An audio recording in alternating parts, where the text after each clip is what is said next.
Bab 2. Limiting belief atau mental block.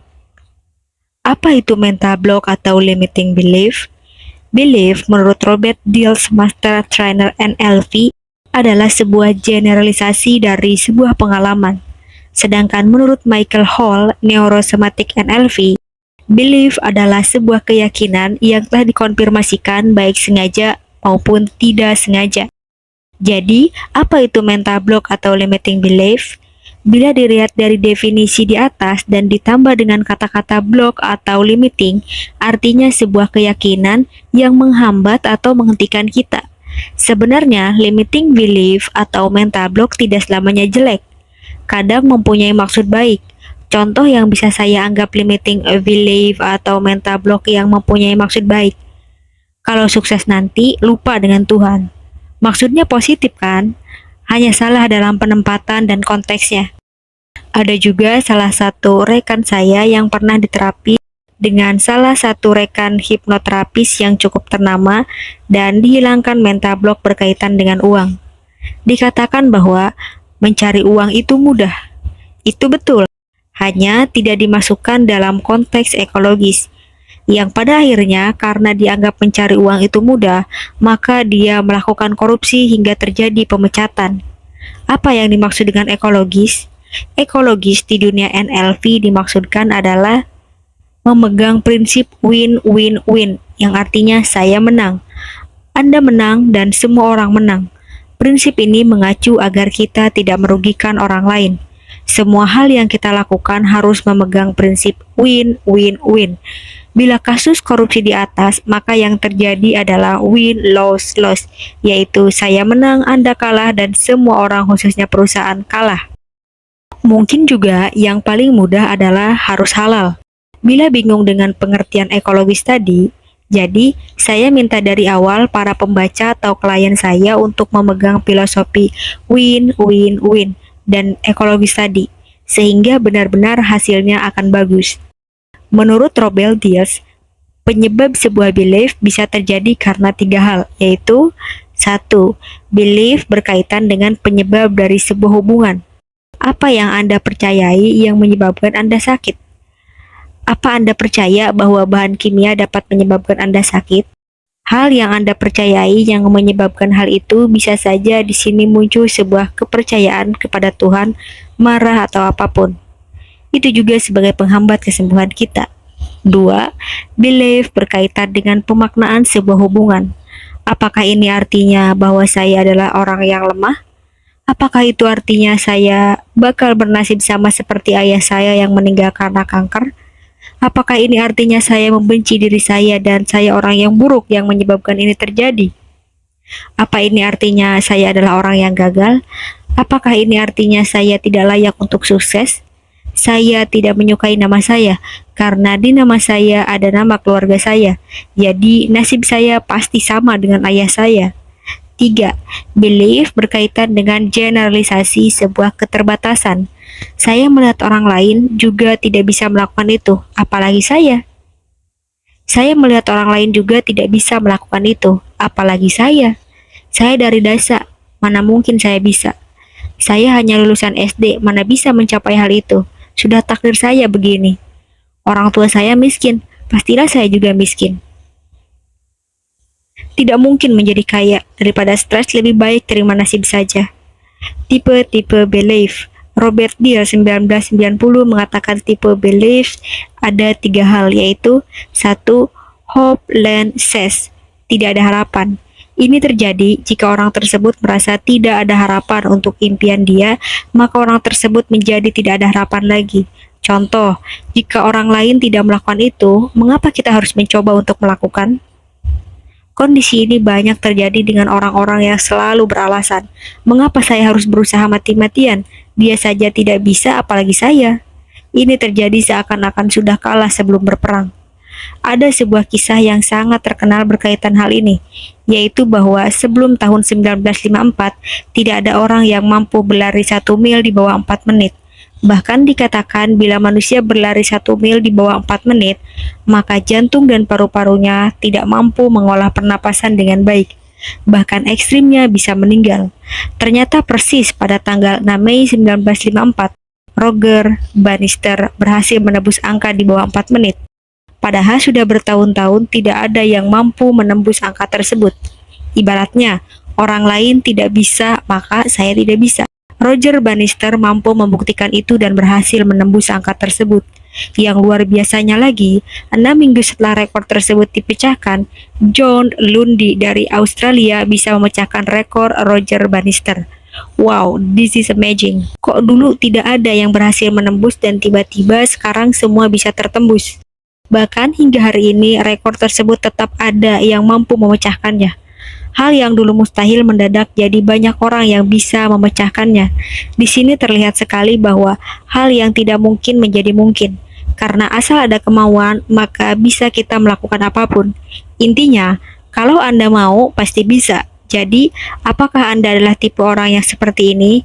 Kehidupan Anda tergantung dari belief dan keyakinan yang Anda ambil. Apakah belief yang memberdayakan atau menjatuhkan Anda? 2.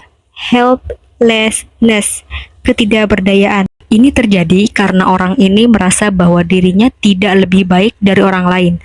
Merasa tidak berdaya walaupun orang lain bisa melakukannya. Contoh, orang itu merasa bisa sukses, tetapi beda dengan saya. Karena saya dilahirkan untuk tidak bisa sukses, orang lain boleh bisa, tetapi saya orang kecil. Pernah suatu ketika saya masih bekerja, saya termotivasi satpam di kantor saya. Pak, ada loh kekuatan pikiran yang menyatakan bahwa kalau kita mau, kita bisa sukses. Mau tidak saya beritahu caranya? Satpam tersebut pun menjawab, lah itu mah untuk orang-orang yang pintar, saya mah tidak bisa. Saya sudah dilahirkan seperti ini. Orang tua saya mengatakan, ngapain sih ngoyo bekerja, bila tidak dapat nanti malah stres sendiri. Mendingan seperti ini sajalah. Praktis ketika saya mendengarkan ini, saya terbengong-bengong. Weleh, pikir saya, bagaimana mau membantu orang ini menjadi sukses ya? Ada sebuah cerita juga ketika saya memotivasi seorang lulusan SD dan menjaga gudang di kantor saya. Namanya Asep. Dia orangnya cerdas dan menyenangkan sekali. Asep dulunya seorang office boy. Dia punya motivasi untuk maju. Saat saya motivasi dia, dia langsung semangat dan dia katakan pengen meneruskan sekolahnya lagi. Karena pendidikan Asep hanya SD saja, lalu saya coba carikan dana dari teman-teman satu kantor dan akhirnya terkumpullah uang untuk bisa melanjutkan sekolah. Akhirnya dia lulus SMA sekarang. Dia sudah bisa mandiri dan mempunyai pekerjaan sendiri di desanya. Ini bisa terjadi karena dia ada kemauan untuk sukses. Bagaimana Anda mau menerapkan diri Anda untuk menjadi sukses? Itu tergantung jalan Anda yang memilih mau atau tidak menjadi sukses. Kalau Anda mau, pasti bisa. 3.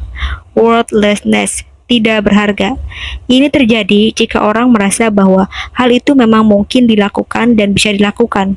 Hanya dirinya merasa tak pantas dan tak layak. Contoh, saya memang mencintai pasangan saya dan saya yakin sebenarnya saya bisa berbaikan dengan pasangan saya.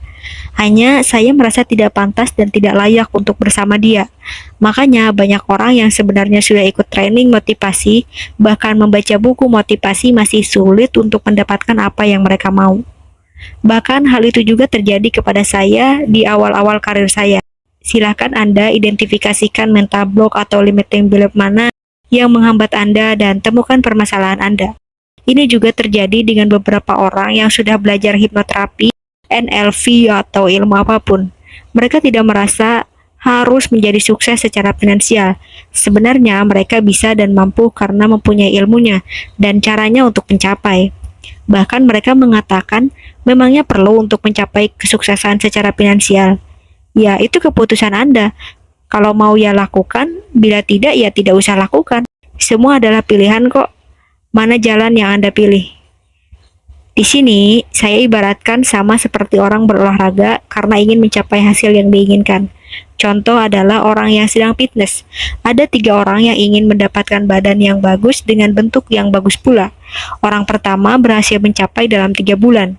Yang kedua berhasil 6 bulan atau ketiga berhasil selama 1 tahun dengan asumsi mereka semua melakukan 1 minggu 3 kali fitness dan ketiga orang tersebut mendapatkan hasil yang sama pada periode keberhasilan pada masing-masing bulan tersebut.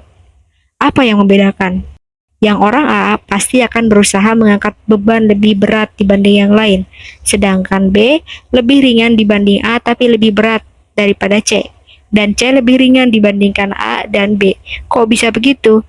Karena C tidak mau menerima rasa sakit yang lebih dan begitu juga B tidak mau menerima rasa sakit dibanding A. Maka pastilah effort dan result tidak sama. Memang perubahan itu sakit dan tidak nyaman, tapi itu pilihan yang harus diambil. Karena bila tidak mau diambil, ya maka result atau hasilnya sama saja. Saya banyak menemui klien seperti B dan C, bahkan tak jarang mereka mengatakan, memangnya perlu ya secepat itu jadi A? Jadi C saja cukup. Nah, ini pilihan Anda. Tidak ada cara untuk mendapat result yang bagus hanya dengan cara C. Dan bila itu dibayangkan dalam 1 tahun, kira-kira apa yang bakal terjadi? A lebih hebat 4 level dibanding C dan B berada 2 level di atas C. Semua itu pilihan Anda. Mau jalur lambat atau jalur cepat, ingat, di sini bukanlah Anda melawan rasa sakit Anda, tetapi bagaimana Anda menerima rasa sakit itu. Karena semakin Anda lawan, semakin rasa sakit tersebut menghampiri Anda. Sedangkan saat Anda menerima rasa sakit tersebut, Anda menjadi lebih berdamai dengan rasa sakit tersebut. Anda katakan kepada diri Anda sendiri, saya mengizinkan dan memutuskan untuk menerima segala rasa sakit yang terjadi pada kehidupan ini. Karena saya adalah orang yang sukses dalam seluruh kehidupan saya. Ambil keputusan dulu buat hidup Anda dan barulah rubah hidup Anda. Kalau Anda mau, pasti bisa. Jadi, kalau kita berbicara mengenai 3 limiting belief dan mental block yang menghambat, semua masalah ada dalam diri sendiri. Baik menganggap orang lain tidak bisa, ya berarti saya juga tidak bisa. Atau orang lain bisa, belum tentu saya bisa. Dan yang terakhir, orang lain bisa, saya juga bisa. Tapi, apakah perlu? Yang paling penting buat Anda, tentukan dulu hidup Anda mau jadi seperti apa. Tujuan hidup Anda tergantung dari apa yang Anda pilih. Bila menurut Anda hal tersebut sudah membahagiakan Anda, ya silahkan. Bila mau lebih hebat dan bisa sukses secara finansial, pastinya bisa menolong orang lain kan? Itu pilihan Anda juga ya kan? Setelah membaca di atas, mengenai mental block atau sabotase mental terjadi bukan hanya sebelum sukses, tetapi terjadi juga saat sudah sukses. Mental block atau sabotase mental setelah sukses. Sudah sukses atau mencapai apa yang diinginkan saja masih muncul mental block atau sabotase mental lagi. Kok dipikir-pikir banyak sekali ya sabotase mentalnya. Belum sukses saja sudah ada mental block. Lalu sudah mau sukses saja ada lagi. Lalu sudah sukses pun ada lagi. Memang kenyataan hidup di dunia ini ada banyak hal yang menciptakan atau menjadikan sebuah belief dan imprint yang memberdayakan bahkan juga melemahkan. Bagian ini untuk yang sudah sukses ataupun belum sukses menjadi terbuka matanya untuk mewaspadainya. Sehingga saat ini terjadi, Anda sudah tahu bahwa yang Anda alami ini adalah sabotase mental. Dari pengalaman coaching saya dengan rekan-rekan di Holistic Success Coach, menemukan sedikitnya beberapa alasan sabotase mental setelah orangnya sukses atau mencapai tujuannya, yaitu tidak sesuai passion Anda. Setelah berjalan dan bekerja selama bertahun-tahun, Anda akhirnya menyadari bahwa jalan yang Anda tempuh adalah jalan yang salah. Dan akhirnya Anda memutuskan untuk berhenti dan membuat Anda menjadi tidak termotivasi lagi melakukannya. Saran yang harus dilakukan adalah mencari passion Anda sebelum Anda memulai sesuatu. Passion adalah sesuatu yang Anda mau lakukan walau Anda tidur malam. Anda sering membaca buku mengenai itu. Anda tertarik mencari info tentang hal tersebut. 2. Comfort zone. Anda sudah mulai merasa nyaman karena Anda merasa sudah mendapatkan segalanya yang Anda inginkan. Sehingga kadang ini membuat Anda berhenti untuk melakukannya lagi. Takut gagal dan menjadi malu. Mungkin Anda merasa sudah berhasil dan Anda takut gagal, atau kalau gagal yang ujung-ujungnya berakibat pada Anda menjadi malu bila Anda melakukannya lagi. Jadi Anda memilih cara aman untuk tidak melakukan apapun lagi. Tidak ada jaminan keberhasilan membuat Anda melakukan hal ini. Umur sudah senja, mungkin merasakan sudah tua dan sudah lanjut umurnya. Jadi merasa tidak mampu untuk melakukan apapun lagi. Cukup puas.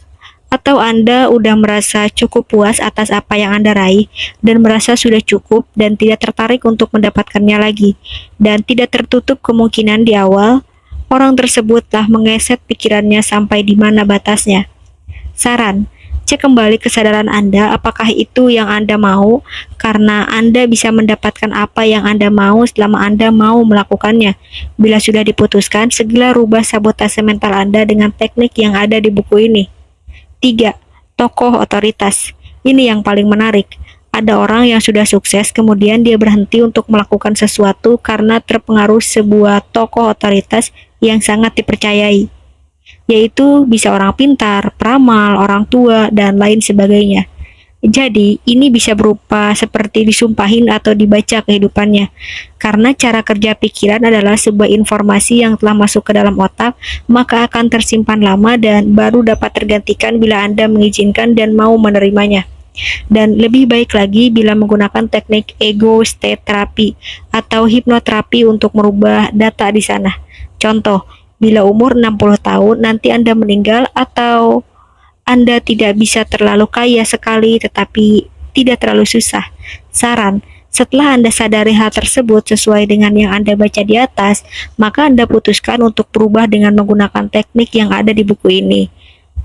Bila hal tersebut telah masuk terlalu dalam, maka sangat disarankan datang ke ego state therapy atau hipnoterapi untuk merubahnya. 4. Merasa tidak dicintai.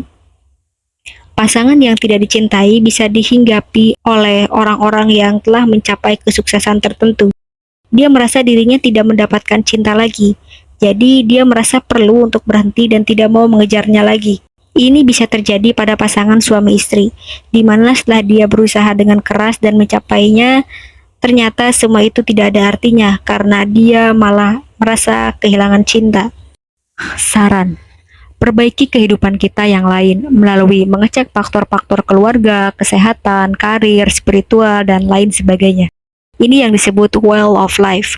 Saran yang terbaik, temui coach yang bisa membantu Anda, khususnya coach dari Holistic Success Coach. 5. Perasaan tidak layak. Ada beberapa orang yang merasa tidak layak untuk sukses karena berbagai faktor, yaitu takut serakah, takut melupakan, Tuhan takut menikah lagi, takut jauh dari keluarga, dan lain sebagainya. Hal di atas ini bisa menyabotase mental Anda sehingga berefek pada kesuksesan Anda. Saran, rubah pemikiran tadi dengan memasukkan beberapa sugesti mudah dengan teknik yang ada di buku ini. Ya, semua jalan dan jawaban ada di dalam diri Anda. Alkisah ada seorang pasangan suami istri yang cukup kaya dan mempunyai segalanya, sepasang anak yang cantik dan tampan, mempunyai harta dan ternak yang banyak. Tetapi sang bapak merasakan dirinya kosong. Dia tidak tahu apa masalahnya, yang dia rasakan hanyalah dirinya yang kosong. Sampai suatu ketika, sang bapak mendengar sebuah cerita bahwa ada seseorang yang sangat sakti dan dapat menjawab seluruh pertanyaan yang ada di dunia ini. Maka sang bapak meminta izin kepada pasangannya untuk berangkat ke sana. Sang istri mengizinkan dirinya, lalu sang istri menyiapkan semua peralatan untuk keberangkatan suaminya. Dalam perjalanannya, sang suami terus berpikir, apa yang salah dalam hidupnya? Dia sudah punya segalanya tetapi dirinya merasa kosong. Lalu dalam perjalanan yang menempuh hampir 1 hari 1 malam, maka tibalah dia di sebuah rumah. Rumah yang tua berdiri dari daun-daun rumbai-rumbai. Dan daun tersebut sudah menua. Dia dekati gubuk tersebut dan memberanikan diri untuk mengetuk pintu tersebut. Tok tok tok, ketuk sang bapak. Terdengarlah suara pintu terbuka dan keluarlah bapak tua tersebut sambil mengatakan, "Ada apa cucuku?" "Kakek, aku hendak bertanya. Aku punya segalanya, tapi kenapa hidupku terasa kosong?" Dan kakek tersebut menjawab, "Semua jawaban di dalam dunia ini ada di dalam dirimu." Sang bapak tertegun. "Lah, kalau jawabannya ada dalam diriku, mengapa aku datang sejauh-jauh ini?" Kakek sakti itu menjawab, "Pulanglah, maka Anda dapat jawabannya." Lalu pulanglah sang bapak, dan dalam perjalanan dia terus berpikir, semua jawaban ada dalam diriku. Terus-menerus dia pikirkan. Akhirnya dia berhenti di sebuah pohon dan dia tertidur. Ketika merasakan angin semilir bertiup dalam tidurnya, dia bermimpi kembali ke masa awal pernikahannya. Dan di sana dia mendapat sebuah masalah dan dia mendapatkan jawabannya. Karena jawabannya ada di sana, lalu dalam mimpinya tersebut dia mundur lagi ke masa beberapa tahun sebelum pernikahan. Di sana juga dia menemukan masalah yang cukup berat dan dia mendapatkan jawabannya dari permasalahannya tersebut.